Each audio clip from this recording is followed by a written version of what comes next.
Recorded Books presents an unabridged recording of Communism, a History by Richard Pipes, narrated by George Wilson. This book is copyrighted 2001 by Richard Pipes. This recording is copyrighted 2003 by Recorded Books. Richard Pipes, Baird Professor of History Emeritus at Harvard University, is one of this country's foremost historians. Between the years 1981 and 1982, he served as President Reagan's National Security Council advisor on Soviet and East European affairs. And in 1992, he was an expert witness in the Russian Constitutional Court's trial against the Communist Party of the Soviet Union. And now, Communism, a History. Preface. This book is an introduction to communism, and at the same time, its obituary. For it is quite certain that even if the quest for perfect social equality that had driven utopian communists since antiquity ever resumes, it will not take the form of Marxism-Leninism. The latter's rout has been so complete that even post-Soviet communists in Russia and elsewhere have abandoned it in favor of an eclectic social democratic platform laced with nationalism.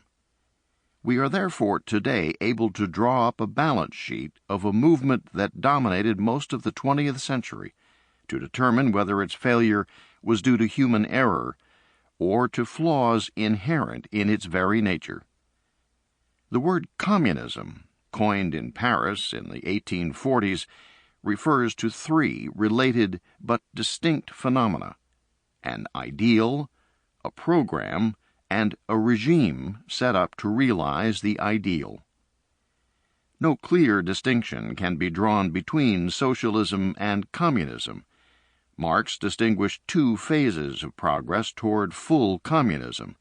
First, a transitional phase under which the old inequalities would survive even as their foundations were being destroyed, to be followed by a second, higher phase in which the principle "from each according to his ability, to each according to his needs" would replace the principle "equal work, equal pay." Lenin defined the first phase as socialism and the second as communism. However, shortly after seizing power in Russia, he changed the name of his party from Social Democratic to Communist, and we shall use the term communism to mean Leninist theory and practice. The ideal is one of full social equality, that in its most extreme form, as in some of Plato's writings, calls for the dissolution of the individual in the community.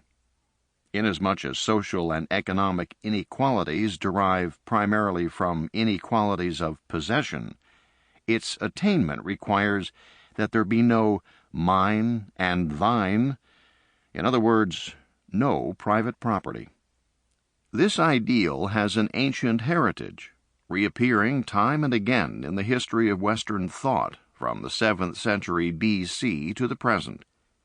The program dates back to the middle of the 19th century and is most closely associated with the names of Karl Marx and Friedrich Engels.